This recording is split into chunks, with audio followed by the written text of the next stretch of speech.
隊隊伍可以贏走最後一套去東京嘅機票呢？冇錯，佢哋就係課長同埋課長仔，掌聲有請！大家好啊！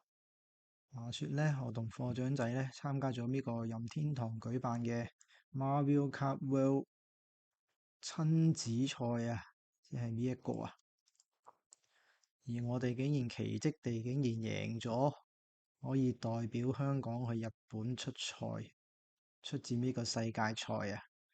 咁呢條片呢，就講下我哋呢個比賽嘅心路歷程啦。但係可惜呢，因為我冇諗過會贏啊，所以係冇拍任何片嘅。而我亦都唔夠膽用任天堂官方比賽嗰條片，陣間俾佢告啊。所以呢，我就唯有用啲觀眾拍嘅片嚟講下啦。咁啊，講下比賽親子組嘅規則啦。咁就兩個親子兩人為一組啦，我同課長仔一組啦。咁其實都係計我哋兩個排名嘅分數加埋個總數，就為止我哋個組嘅分數啦。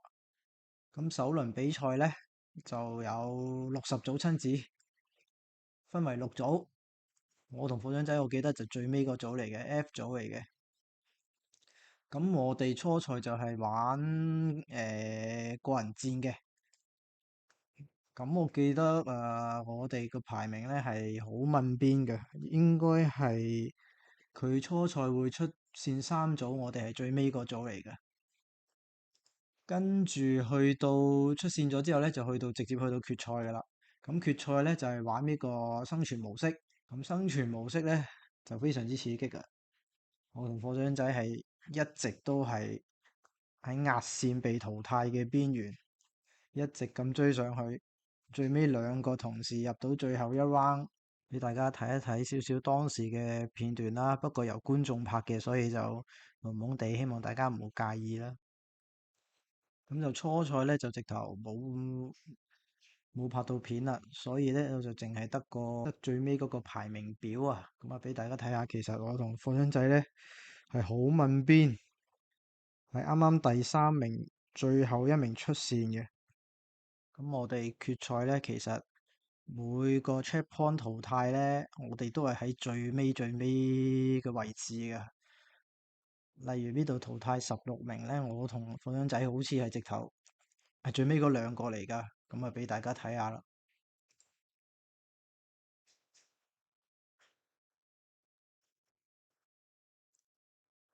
我係臨尾跌到15，課長仔14，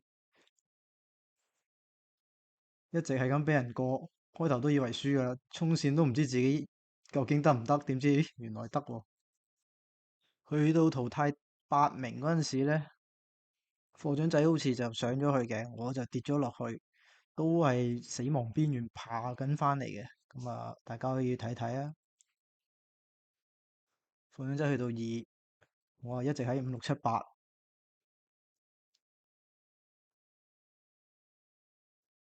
最尾好在攞咗3個菇以為掂啦，點知又俾人撞我。最尾行 shortcut，叫做追翻嘅時候又俾人撞到，最尾冇晒啦。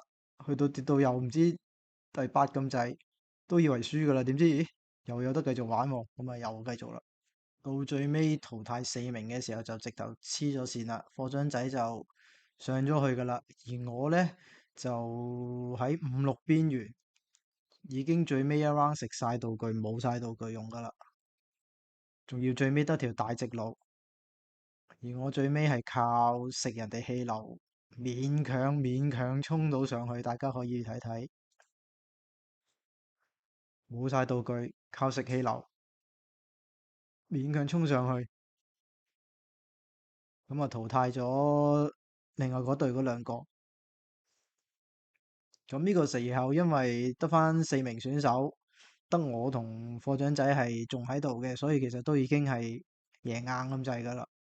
因為我哋啲分加埋其實一定係夠噶啦，其他隊伍都全部都佢哋個實力好懸殊啊。因為有啲攞第一，但係可能另一個 partner 就係攞比較後嘅位置啊。而我發現呢，小朋友通常係勁啲嘅。啲爸爸啊、大人咧，通常好早就輸咗噶啦，小朋友咧就捱得耐啲啊。而我同火掌仔其實最尾咧係一場第一都冇攞過嘅，但係就好彩啦，因為個計分制係計兩個分數嘅，傑哥同佢就贏咗啦。其實今次係我哋第一次用呢個 Switch Pro 2嘅掣啊，所以其實都唔係好慣。喺比賽之前呢，都專登問人借咗個 Switch Pro 1嘅掣嚟用嘅，叫做有練習過兩三場啦。因為好驚啊，火掌仔呢隻手呢唔夠大揸個掣啊。咁 so far 都 OK 啦，不過 Pro 2個掣一拎上去呢係非常之重噶，比 Pro 1個掣重好多，唔知點解呢。不過操作起上嚟係好過 Pro 1嘅。而另一樣我都係比賽完先知啊，原來副長仔咧係最弱係生存淘汰賽嘅，佢係從來未試過入到最後一 round 頭四嘅。可能佢比賽突然之間勁咗好多啦，咁就入到頭四。同佢比完賽之後，翻到屋企再玩下咧，佢都係淘汰賽，佢都係入唔到頭四最後一 round 嘅。咁呢度想特別多謝阿 Jason 啦，佢借咗個 Pro 1掣俾我哋練啦。如果冇佢嘅借個 Pro 1掣練，可能都搞唔掂噶。另外多謝安特啊，佢整咗張好靚嘅圖俾我哋啊。我同課長仔拎住個獎狀，有得去東京出賽咁樣。咁啊嚟緊，我諗都要籌錢買個 Pro 2掣噶啦，點都買翻一個啦。叫做依家有得 so far 叫做代表香港出賽，出戰世界賽。咁點都至少買一個 Pro 掣，買一個 Pro 2嘅掣去練下啦。另外可能同課長仔打多啲 Mario Kart World 啦，到時可能練習多啲嘅時候開埋 live，咁啊大家有興趣又有時間就一齊嚟操下我哋啦。